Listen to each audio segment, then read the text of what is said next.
Ken Platinumz. My name is Ken Platinumz. I live at Ken City, Kanyosha. Wazi. Chani Murundi, chimba ngam Kanyosha. Naje ndaririmba, bavyumva. Ndaririmba. Je ndabizi. Babwire barya je ndabizi. Usendafatwa ngo Diamond. Nini man.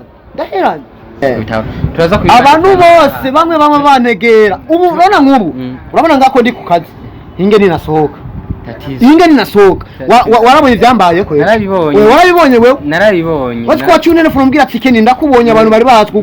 Narabibonye ni nayo mpamvu. Nk'ubu ndi kumwe n'umwana bica bigenda rogo ino yerekane neza promise yerekane neza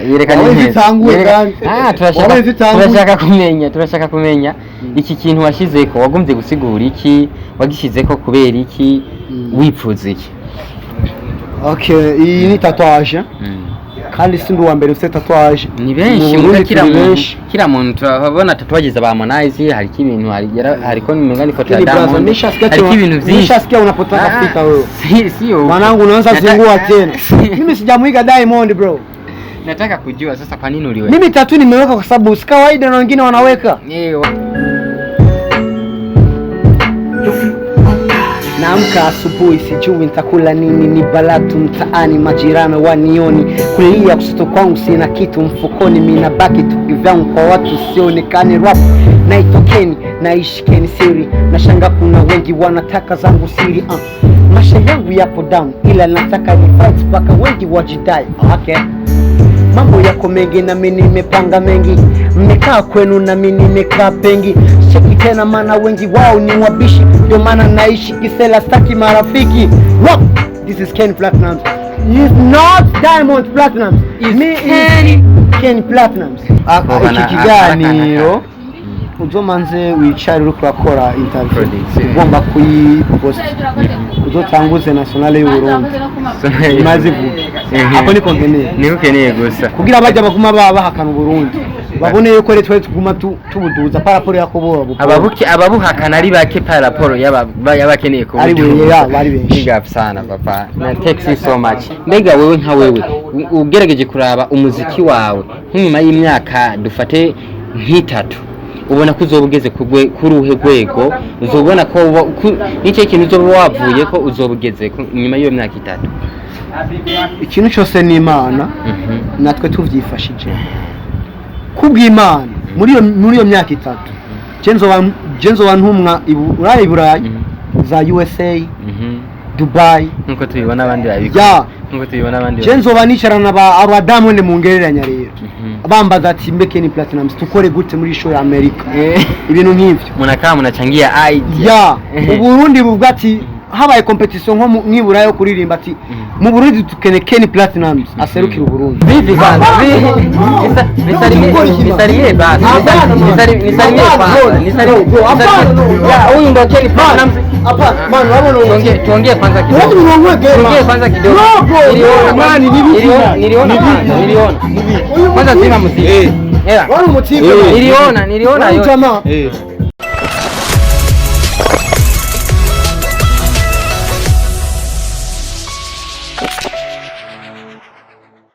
Hello sindiriko ndavuga byinshi ndibaza byinshi murabizi ivyabaye ku muririmvyi ejo hahise Ken Platinumz umuririmvyi asa na Diamond cyane ivyamubayeke ejo murabizi mwarabibonye abatabibonye navyo rekana bacishirize ko gatoyi ku mayange ingene byashoboye kugenda hari umuririmvyi ejo twashoboye gusanga ahantu yashamiriwe n'abashabiki cyane abashabiki benshi aho bamubonye bugirurutse bajaji bagaca bamwirukako bibaza ngo Diamond yo basherutse aho amakuru dufise twumva ko yashoboye kugira n'ingorane zigiye zitandukanye aho banamukomerekeje kuko baramukubagoye cyane bamusaba n'amafaranga abikura byanka yagiye kuharoka karuko bamaze kutubona dushitse ni twari tukiri mu mwanya wo gushobora kuyagana ngo dushobore kumenya byinshi. Mwarabonye ko twashoboye kugenda muhiri wiwe tukamuraba ariko ntabwo twigeze tugira amahirwe yo gushobora kumubona, ariko uyu munsi twumvise kari ngaha promise bereke aho bereka twumvise kari ngaha rero tuze kumuraba ntazi ko twaje mudusengere turazi sinzi ko yoba gifite ishavu byinshi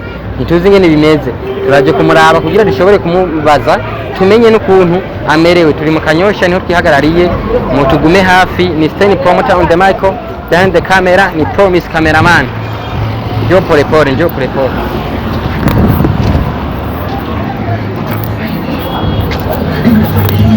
namubonye ariko aradandaza impuzu. Ken Nibiki man? vipi kwanza nisalimie basi nisalimie kwanza huyu ndo Ken Platinumz. Hapa man, tuongee kwanza kidogo. Niliona kwanza zima muziki. Niliona yote. Amenifanyisha interview mara ya kwanza. Brother, paka sasa hivi sina amani. Umva no muri quartier mbamu. Abamama babanda badada ibiki ababa. Ivyo ndabizi kandi nivyabaye ndibaze jo niho twarabibonye.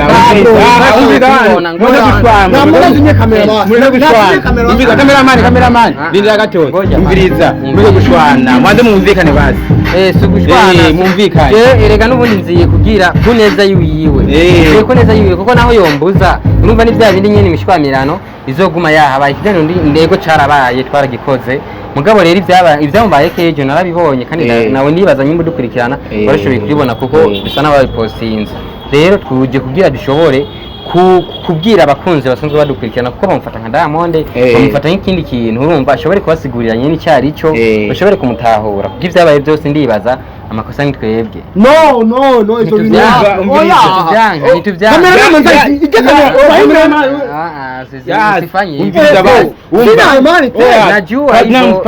najua hivyo kwanza werindira basi mumvikane nyamba ishavu ryabaye mu byumvikane bigire mu bicara uturiye erega byose nibijya ariko baradukurikirana tukaye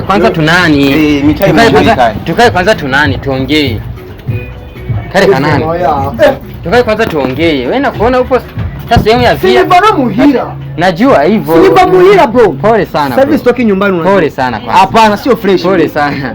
Najua inauma. Mimi mwenyewe niliona kile kitu. Tena nalibonye unaona nari nje kandi kukuraba. Nari nje kukuraba. Nikaona sasa ile minani migogoro. Hadi yetu tutashika vyari ku bibindi bibazo nawe. Ulifika tusingepafika unaona sawa kutoroka pale ingekuwa ngumu. Interview ni nzuri. Lakini mimi kwangu sasa imeniletea matatizo. Imekuletea matatizo na ndio maana tunataka ueleze fresh ubabwira abantu uko bashoboye kugutahura. Ushobora kuba bagutahuye ukundi kuntu. Ushobore kubabwira bamenye ingene icuri cyo uri kugira ntabwo bagufasha takujya kuko namiri ni uma boss namiri ni uma se wenyene yaba imagine wambaye costume yogiye mu rubanza narabi urubanza nuraruta niliona ila sikufurahia na mimi naraje no kukuraba sinzi ko bakubwiye no muhira ni naraje ndarahira wakanipigia na simu masata nikamwambia bana mwambie mimi sipo amasahabi zobaze bajya musanzwe mu bana hajya muhira naraje ndicara mvuga ati ili jambo kwanza inabidi mtu nani alitatoo kwanza tulitoe njia kabisa yake inauma sana bro inauma kwanza sasa unataka tufanyeje basi pole kwanza nikupe pole nimeshapoa lakini brother wewe mbwira basi ko twobigenza kugira basi naje nteka icyambere cyanzanye kwanza ijambo rya mbere rya musingi ryashoboye kunzana n'umunsi rituma ndakurondera nimehangaika sana urazi ngo ngaka ntaho narinzi ariko nagerageje kubaza kuko ingorane zose zatewe na jewe rero mu gihe harije nabitumye urumva nashobora kwiyumva nabi mu gihe mbona nungu riko ragira ibindi bibazo bitandukanye muri wewe ikintu cyambere narinje shaka tugira abakunzi bariko baradukurikirana kwanza bamenye uriwe kuko bashobora bo burabona hajya je narashoboye kuyaga nabo bajya bariko baragukwega ibiki nibiki bavuze ko bakubonye bakakubona nka Diamond ko babonye Diamond bo baranse no kuvyemera kutoburi Diamond urumva bo bavuze ko bakubonye ko babonye Diamond arico gituma nawe urazi Diamond nibindi bintu bijya kuba byarashitse ndanabitahuye nico gituma rero navuze ati reka nshikiye ndamushikiye ashobore nyene turi kumwe urumva ko narababwiye ko ndakuzi urumva utari Diamond basanzwe bazi ahubwo ari gusa kwa abantu byabayemo nico gituma navuze ati acha nikutafute watu tuambie ukweli wajue bikwaye bimeze gute zifashe gute kwanza abatari bamuzuye ni indirimbo subizamo iyo ndirimbo voilà kutangaze kazi zangu kubatari bamuzi lakini mtu ya Diamond Bros kubatari bamuzi ni indirimbo mwumva iri kiravuga iyi beat ongeza volume kwanza kidogo ongeza volume ukiwa unatangaza kazi zangu fresh bro hapo ni fresh yani urumva rero ukitangaza nyimbo zangu ni fresh sana yerekana twe ni gorengo ryacu ariko manza umviriza muziki wanje hapana Diamond Kenny Platinum huyu sio Diamond Kenny Platinum urafise beat hiyo ndirimbo ya beat ndinayo tuweke beat alafu wewe uimbe nizere ko bizomfasha kuruka bashaka Diamond birashobora kugufasha kugira bashobore kumenya wewe neza neza ishusho yawe ni Kenny voilà ça n'est pas Diamond voilà weka beat sasa alafu wewe uchane tukusikie wewe tafute beat mwanangu wewe kutafutia weka beat ariko man batahuze reka nabo nyene sibo general my name is Ken Platinumz I live at Ken City Kanyosha wazi chani murundi chimba ngam Kanyosha naje ndaririmba uravyumva ndaririmba je ndabizi babwire barya je ndabizi ndafatwa ngo Diamond nini man ndaheranye sindo tatizo sura tu so jenu kubani nujenu urashujya mu frere naje kandi ndanagushimire cyane kwanza bafashe nabi wote so ndanagushimire cyane kwanza kuba washinze ishavu kuko ishavu hajya ntigatuma acha ni wape tukapela watambwe kazi yangu weka bakumenye reka namwe sio muze muri ibanira munapaswa kwanza mwimenyekanishe bamenye wewe uriwe nahandi atatizo utaendelea kuyaona hivyo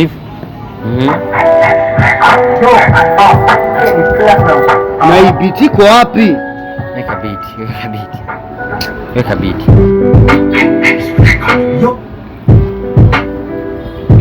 Ya, Kenny Platinumz. Nimumvize Kenny Platinumz, nize ngo ni Diamond. Ni Kenny kama Kenny Platinumz. Sivyo kujya uzamva mu isi abantu bifranya amazina aje mfise benshi dusa amazina usanga igikirundi ni rya serno nosahasi byo kugutahura birasanzwe ibintu biri simple cyane hata sana wape kapela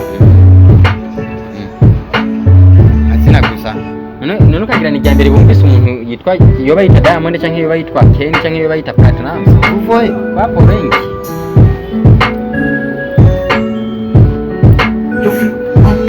naamka asubuhi sijui nitakula nini, ni balatu mtaani, majirani wanioni, kulia kushoto kwangu sina kitu mfukoni, mimi nabaki tu kivyangu kwa watu sionekane. Rap naitokeni, naishi Ken siri, nashanga kuna wengi wanataka zangu siri.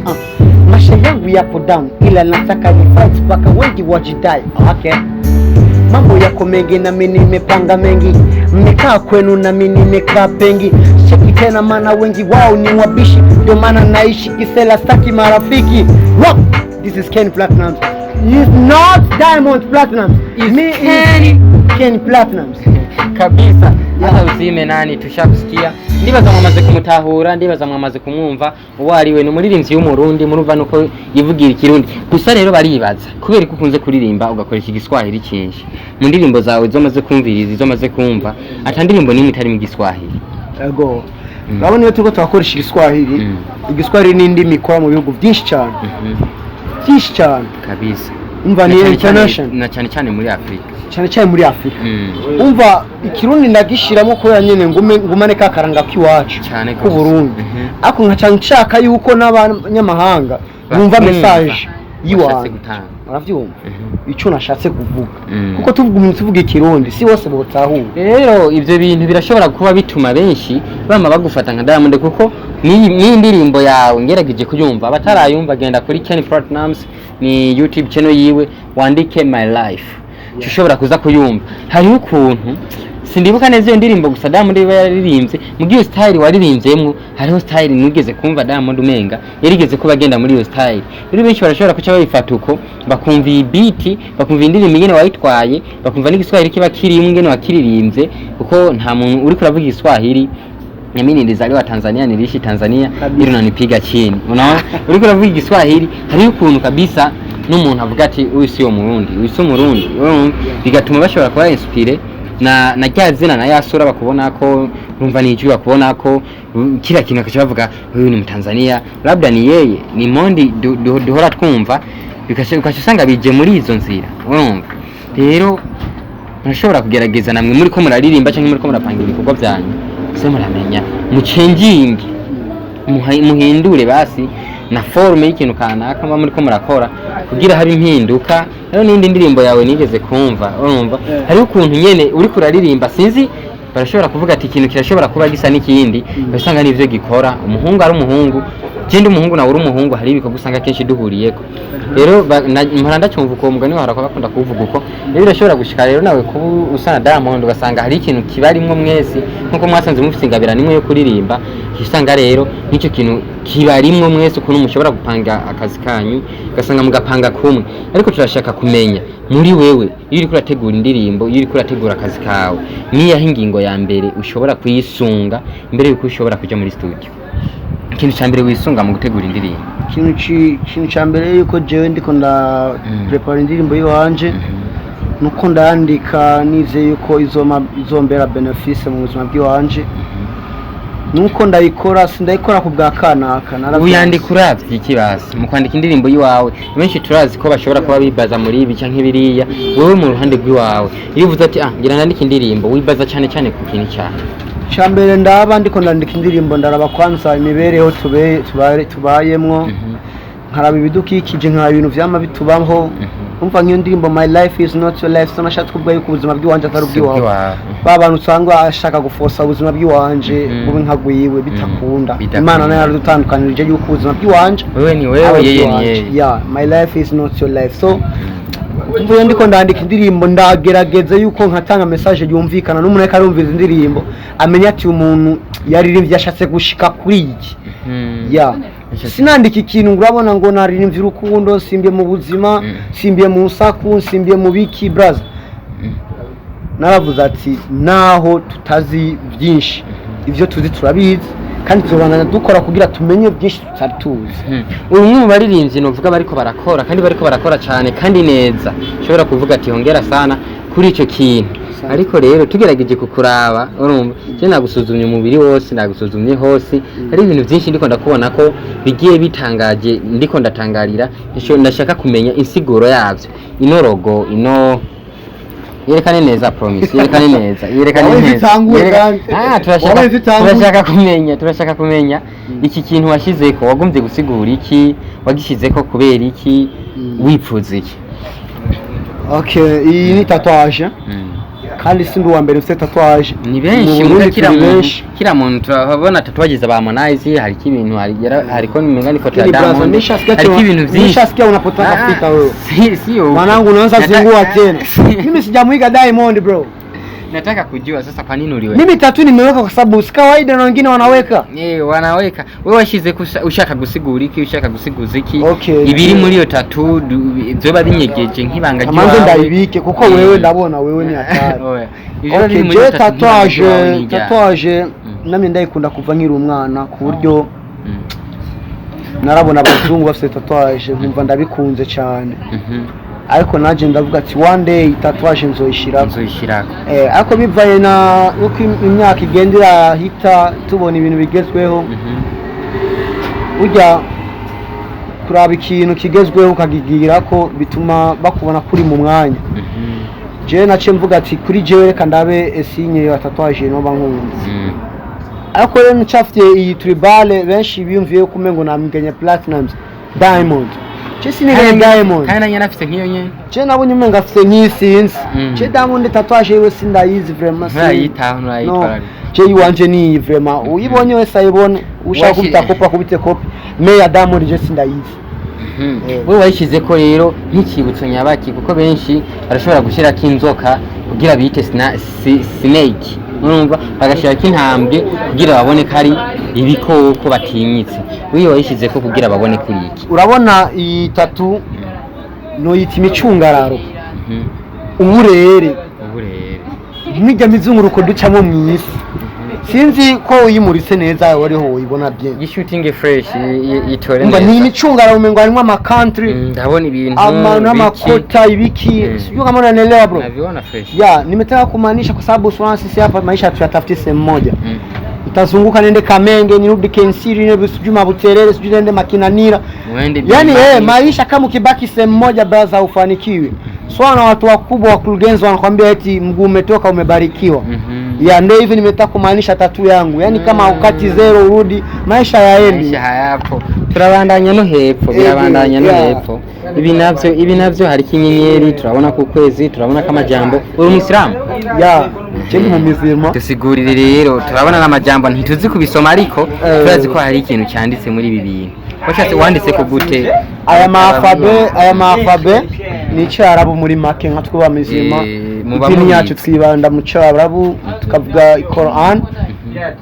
kubera twabona turimvukira mu dini twarize sana bikeye mubizi cyane oya si cyane kubera twe twarasamajwe n'utuntu duke ariko byinshi muri byo turabizi nka je maze kubona yuko Imana ariyo nkuru mu buzima bw'iwanje cyangwa bwabwi buri muntu byasavye yuko Imana ndayishira ku mubiri wanje ko aho ndi hose Imana tuba turi kumwe iyi rero isigura Allahu Akbar kurya mwama mufti wumva naho mutabitaho yako genda byumva Allahu Akbar Imana niyo nkuru umva kandi nizere ko kuri muntu wese atari babandi bigize ibijuju bajya gusenga rusufa ngo bahande kugira barenga amatunga ibiki Imana niyo nkuru jaho hose Imana tuba turi kumwe kandi tureke no kuyishushanya naho ntari kuyishushanya nubaho nica Imana turi kumwe promise shooting fresh abamizirima baraza kugerageza kudusigurira tumve ibi binatugiye kandi ngiri kwatwara ngo Sten twumve ibi binatugiye kari ivyo inyenyeri ukwezi navyo wabishize kugomba gusigurira inyenyeri dufate kare sinya mizima uzorabe imisigiti myinshi hari kinyenyeri ayo habari inyenyeri numva inyenyeri dufate yuko ari muri rw'Imana muri make nuko rumukiye isi vraiment nka Jesse nari kugandika Imana cena nibagira urumuri rwayo oya ntigikuye yes ndibaza muri ko muragerageza kumva byinshi kubijanye n'uno muririnzi wacu uno mu kuvuga ko mu upcoming ariko arabikora neza cyane umwe ariko arabice bigacika niko ntushobora kubivuga je murazi ko nashigikira ikinyoma canke ngo nshigikira ibiki n'ibiki ubushoboye wese ko ndabibabariye tuzomushigikira uko bishoboka tumugeze aho dushoboye turibandanya n'akazi kiwe ndibaza maraza kumenya byinshi mutugume hagufi gusa kuri utarakora subscribe manzo ikore hama ubandanye wumviriza kino kibazo gikwirikira hama ukironkere n'inyishu Ken Platinumz kwari umvise indirimbo yawe iheruka gusohora ari My Life iramaze iminsi itari mike ku rubuga rwa YouTube kwitega ikindi gikorwa ryari video iyo ndirimbo irahari canke nta nteguro yayo yo bihari so My Life irafite video kuri YouTube iriko twayisohoye uno munsi oya imaze nk'iminsi ngahe twayisohoye iriko gusa nizere yuko ibikorwa byinshi uko turaprepara bizoba bikaze cyane kumvo zuko umurundi wese umunyamahanga wese azoshaka kumenya bivanye n'akazi ndiko ndaprepara aho nyine tukiri ngaho nyene video uvuga nige video nyine twabonye uri muri studio canke hari indi video washize ko yani coming soon twabahaye ku buryo mumenye ko turiko tugera kuri ikintu ariko ubu twarakoze video lyrics ndi muri studio twarayejeje turayiposta ku bantu batarayibona bifuza kuyibona YouTube yanje Ken Platinumz apana Diamond Platinumz Ken Platinumz bamaze kuvyumva ndibazamukwitaho turaza abantu bose bamwe banegera ubu urabona nk'ubu urabona ngako ndi ku kazi hinge ninasohoka warabonye ivyambaye ko warabibonye wewe narabibonye wati kwa cyunene furumbwira ati Ken ndakubonye abantu bari bazwi narabibonye ni nayo mpamvu nk'ubu ndi kumwe n'umwana bica bingana bingahe ma brasa bitubingire tuangalie nabo nyene si Diamond nabo nyene sibo urumva gusa ndibaza warashoboye kubatahura kandi bababarire babwire ko bababariye abakoze bijya byose abakoze bijya byose kuko mwebwe mutahari twebwe netwo ntaho twoshika babwire ko gusa mutahure muzore mumfata muvuze ko mufashe Ken Platinumz apana gufata mufashe ngo Diamond muzohore nimba mumufashe ntabankiye kumufata canke kumukurikira kuko abakunzi nico mubereyeho kandi nawe ariho kubwiwanyu muga ntimuzosubire kumufata muvuga ati tubonye Diamond muzovuga ati tubonye Ken Platinumz niwe muzoba mubonye indirimbo yaramaze gushika ku rubuga rwa YouTube benshi twarazibonye hari n'abatarazibona ndibaza twashoboye kubaha direction yaho bashobora kuyikura indirimbo shasha tuyitege ryari gikorwa shasha tuyitege ryari ni muri no minsi canke hari indi mipango wo bukirimwo imbere yuko sohora ico gikorwa umupango ndimo urakomeye cyane ndabaye umunsi no bangi muri babandi babesha ngo ati ejo kavyara hirya yejo twizere yuko ikintu ndiko nda prepare nico kwitondera ku buryo ntandukanya akazi ko mu Burundi cyane nerekane yuko nanje ndiko ndaza ngira nteze imbere Burundi uje nkuki nje unanipata bro nakupata ya nkora ikintu kiri kirongoroye umva muri make kuko tufite abantu benshi bakora bidufashamo abantu benshi saba sponsor saba diaspora cyangwa isibiki ni ba bantu rwa rukundo rwacu nyine muri kati uzumva ati je ndafise 1000 francs ndafise kombe cukura kugira bivaye n'akazi twama tuko turakora byo dutera imbere ako darabwiye yuko vuba sikuvuga ngo barindire cyane vuba anizeye yuko nzokorana one way brother one way na bizo bitambi azwari ndi romantic ni song iri romantic indirimbo iri good muri make n'ikimuga kizoyitamba udashoboye gutamba azofumagire ku basi umutwe cyangwa ingohe zigire tumubona atambisha gatwe image zirongoroye umva muri make n'umuntu azobona igikorwa avuga ati umupetari karaza yes turabona ko uri umwe mu bantu bafite vision y'abashaka gushika kandi bashaka gushikana ibikorwa byabo kandi bashaka no gushikana entertainment yacu ya 257 mbega wewe nka wewe ugerageje kuraba umuziki wawe nk'nyuma y'imyaka dufate nk'itatu ubona ko uzobugeze kuri uhe rwego uzobona ko n'icyo kintu uzoba wavuye ko uzobugeze nyuma y'iyo myaka itatu ikintu cyose ni Imana natwe tuvyifashije kubw'Imana muri iyo myaka itatu Jenzo wantumwa Iburayi za USA Dubai nkuko tubibona abandi babikora nkuko tubibona abandi Jenzo banicarana aba Diamond mu ngereranya rero bambaza ati mbeke ni Platinumz tukore gute muri show ya America ibintu nk'ivyo munachangia idea Uburundi buvuga ati habaye competition nko nk'Iburayi yo kuririmba ati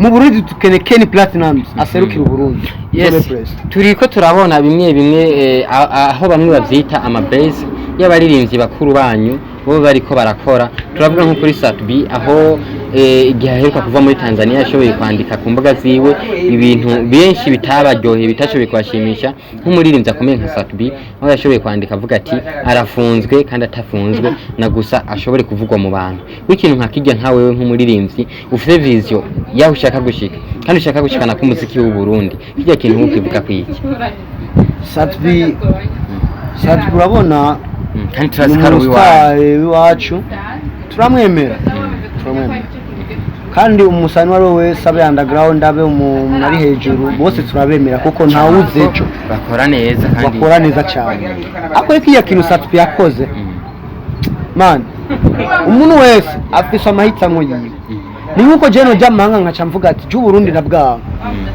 semonshwa rigariho nababikora nyambari nani ro umukobwa ngaha yagiye mu Rwanda ari hakana katari umurundi ubwo yavuze ko ari umunyarwanda kazi size navyo nyene ko warageze kubibona ne vyamwongoye iki kuvugwa gusa mu bantu yabose amadolari angahe kuvugwa mu bantu nawe bayararose bya uvuga ikinyibutsa na Big Fizza ku gapost niko yaciye avuga ati bezi zitagira zitingiza amafaranga tuzireke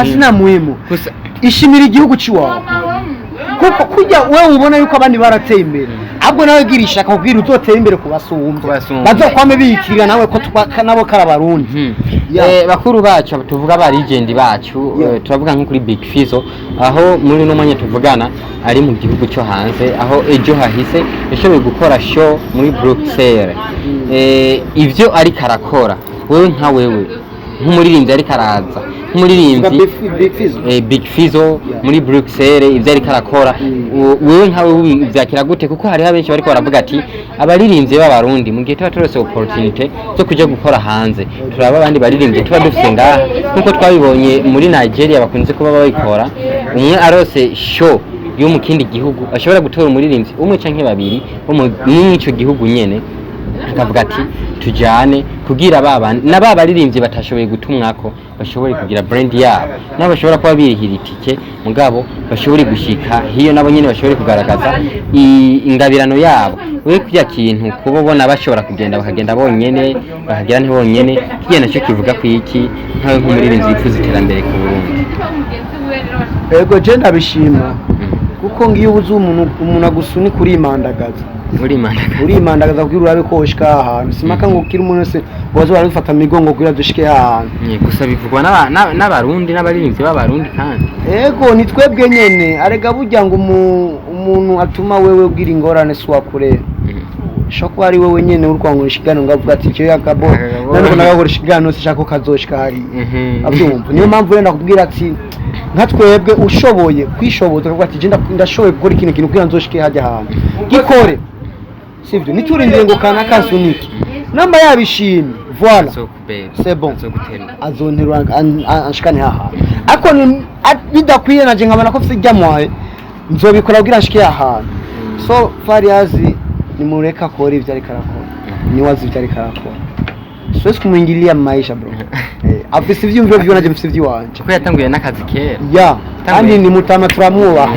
ayibo yatanguye n'akazi kera ivyo garakora ndibaza bishimisha abarundi kuko benshi baravuga kuba ataraheruka gukora ibirori hiyo hanze yashaje ibiki n'ibiki mugo ubu ndibaza ariko arabemeza yes Platinumz twashoboye kuyaga byinshi twashoboye kuvuga byinshi aho dushobora kukubaza akabazo dusa n'abasozera akabazo ubona ko bagakwiye ko kajya muri kino kiganiro tutashoboye gushiramo wifuza ko kojamo ko bari nkaka kaganiro akantu wipfujije ko kojya muri kino kiganiro mugabo tutashoboye gushiramo bivanye nuko twashoboye kuyaga byinshi kandi twaciye no muri byinshi imbere ko dufata kino kiyago ukabona ati kojya muri kino kiganiro byonjohera kandi byonashimisha cyane iki kiganiro uzomanze wicare uri kurakora interview ugomba kuyipost uzotanguze nationale y'u Burundi maze ako niko nkeneye gusa kugira bajya baguma bahakana Burundi babone yuko rero twe tuguma tubuduza paraporo yakobo ababuhakana ari bake paraporo yabakeneye ko ari bari benshi big up sana papa na thanks you so much bari kumwe na Ken Platinumz ndi basamweshi bamwamubonye mwashoboye kumumenya abahora bamufata kutariko Diamond and Ken Platinumz mwamubonye ubu ndibaza nta mizozano yino na hari izosubira kuhaba ngibiki n'ibiki ngibica nk'ibiriya nimba umukeneye ntuzogende witwaza ngo ni Diamond no vuga Platinumz canke Ken azokwitaba uzomuronka byoroshye ni Sten promoter on the mic behind the camera bazoshira gukorondera ndibaza twabihejeje mubivuge no muri comment ko mutazobisubira turabakunda Ken Platinumz apana Diamond Platinumz